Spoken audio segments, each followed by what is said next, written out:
adalah pejabat yang memimpin suatu persidangan.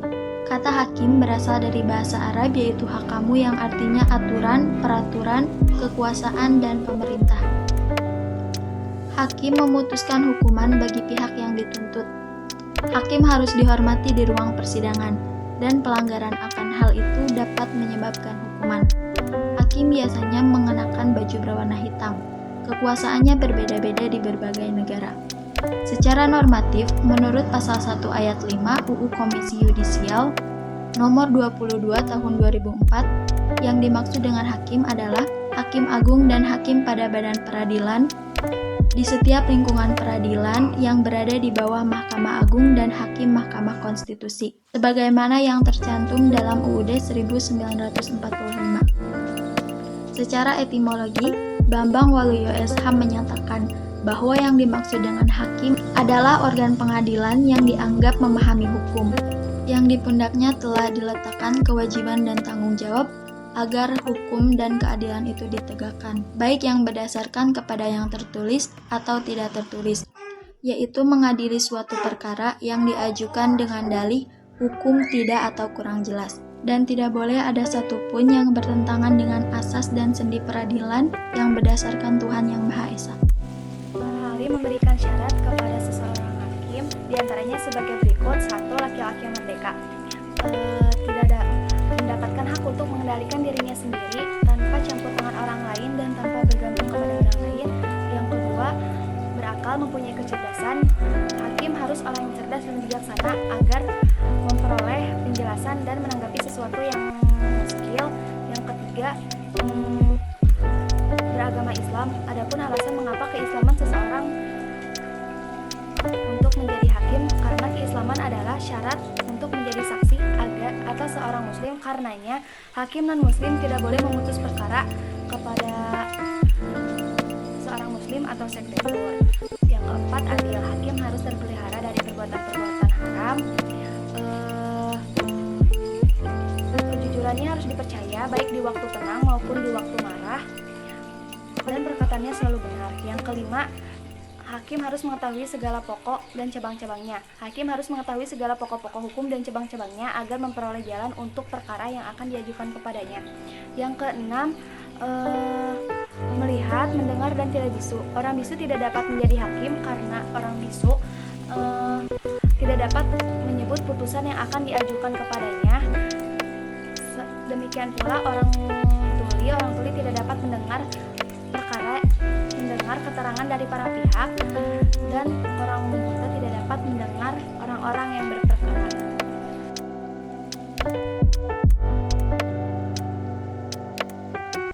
Tugas hukum. Tugas pokok hukum adalah menyelenggarakan perkara mulai dari menerima, memeriksa sampai dengan mengadili perkara yang masuk. Hakim memiliki tugas utama yaitu menyelesaikan perselisihan hukum secara finansial dan terbuka. Secara tidak langsung, hakim menegaskan adanya supremasi hukum. Hakim sebagai pejabat negara mempunyai wewenang kekuasaan yang signifikan dalam pemerintahan. Mereka mengawasi prosedur persidangan yang diikuti dengan tujuan untuk memastikan konsisten, ketidakberpihakan, dan juga penyalahgunaan wewenang. Selain itu, hakim dapat memberikan perintah pada militer, polisi, atau pejabat pengadilan agar proses penyelidikan berjalan dengan lancar.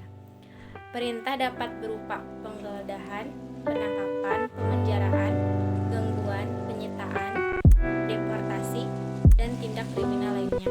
Adapun pengadilan banding dan pengadilan tertinggi yang mempunyai kekuasaan lebih tinggi dari hakim, mereka dapat meriksa kekuasaan seorang hakim.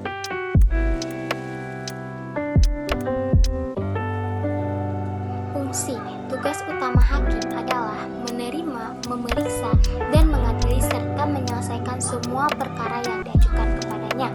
Dalam perkara perdata, hakim harus mampu membantu para pencari keadilan dan berusaha dengan keras untuk mengatasi hambatan-hambatan dan rintangan agar terciptanya peradilan yang sederhana, cepat, dan biaya ringan.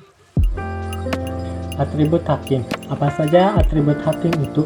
Untuk menjawabnya, kita mengacu pada pasal 4 PP nomor 27 tahun 1983 yang berbunyi 1. Selama pemeriksaan dalam sidang pengadilan, hakim penuntut umum panitera, dan penasihat hukum menggunakan pakaian sebagaimana diatur dalam pasal ini. Yang kedua, pakaian sebagaimana dimaksud dalam ayat 1 bagi hakim, penuntut umum, dan penasihat hukum adalah toga berwarna hitam dengan lengan panjang, simare, dan beb atau tanpa peci hitam. Yang ketiga, perbedaan toga bagi hakim, penuntut umum, dan penasihat hukum adalah dalam ukuran dan warna dari simare dan beb. Yang keempat, pakaian bagi panitera dalam persidangan adalah jas berwarna hitam, kemeja putih, dan dasi hitam. Hal yang berhubungan dengan ukuran dan warna dari simare dan beb sebagaimana dimaksud dalam ayat 3 serta perlengkapan pakaian sebagaimana dimaksud dalam pasal 4 diatur lebih lanjut oleh menteri. Yang keenam, selain memakai pakaian sebagaimana dimaksud dalam ayat 2, hakim dan penuntut hukum memakai atribut. Yang ketujuh, atribut sebagaimana dimaksud dalam ayat 6 diatur lebih lanjut oleh menteri. Dari ketentuan di atas, bahwa dapat kita ketahui bahwa atribut hakim ini meliputi toga berwarna hitam dengan lengan lebar, simare, dan beb dengan atau tanpa peci hitam. Lebih lanjut, pasal 5 PP nomor 27 tahun 1983 mengatakan bahwa ketentuan mengenai pemakaian dan atribut dalam sidang bagi hakim agung dan panitera Mahkamah Agung diatur tersendiri oleh Mahkamah Agung.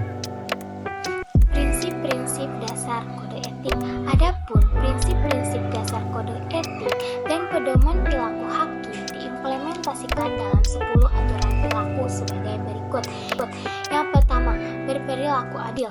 Adil pada hakikatnya bermakna menempatkan sesuatu pada tempatnya dan memberikan yang menjadi haknya yang didasarkan pada suatu prinsip bahwa semua orang sama kedudukannya di depan hukum.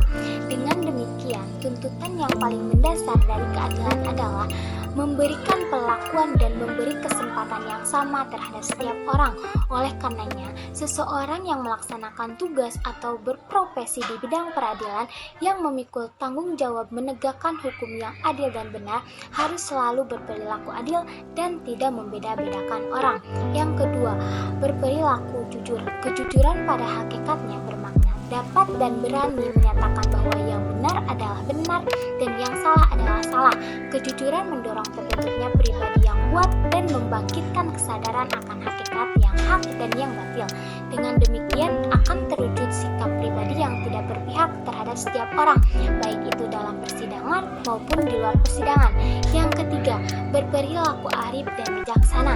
Arif dan bijaksana pada hakikatnya bermakna mampu bertindak sesuai dengan norma-norma yang hidup dalam masyarakat, baik itu norma-norma hukum, norma-norma keagamaan, kebiasaan-kebiasaan maupun kesusilaan dengan memperhatikan situasi dan kondisi pada saat itu, serta keenam yaitu bertanggung jawab. Bertanggung jawab pada hakikatnya bermakna kesediaan dan keberanian untuk melaksanakan semua tugas dan wewenang sebaik mungkin serta bersedia menanggung segala akibat dari pelaksanaan tugas dan wewenang tersebut. Rasa tanggung jawab akan mendorong terbentuknya pribadi yang mampu menegakkan keadilan, penuh pengabdian, serta tidak menyalahgunakan profesi yang diamankan. Yang ketujuh yaitu menjunjung tinggi harga diri. Harga diri pada hakikatnya bahwa pada manusia melekat martabat dan kehormatan yang harus dipertahankan dan dijunjung tinggi. Prinsip menjunjung tinggi harga diri, khususnya hakim, akan mendorong dan membentuk pribadi yang kuat dan tangguh, serta terbentuk pribadi yang senantiasa menjaga kehormatan dan martabatnya sebagai aparatur peradilan. Kemudian yang kedelapan yaitu berdisiplin tinggi, yang pada hakikatnya bermakna ketaatan pada norma-norma atau kaidah yang diyakini sebagai panggilan luhur untuk mengemban amanah serta kepercayaan masyarakat mencari keadilan. Kemudian yang kesembilan yaitu berperilaku rendah hati, yang pada hakikatnya bermakna kesadaran akan keterbatasan kemampuan diri, jauh dari kesempurnaan dan terhindar dari setiap bentuk keangkuhan. Rendah hati akan mendorong terbentuknya sikap realistis, mau membuka diri untuk terus belajar dan menghargai pendapat orang lain. serta mewujudkan kesederhanaan, penuh rasa syukur dan ikhlas dalam mengemban tugas. Yang ke-10 yaitu bersikap profesional, yang pada hakikatnya bermakna suatu sikap moral yang dilandasi oleh tekad untuk pelaksanaan pekerjaan yang dipilihnya dengan kesungguhan, yang didukung oleh keadilan atas dasar pengetahuan dan keterampilan wawasan luas.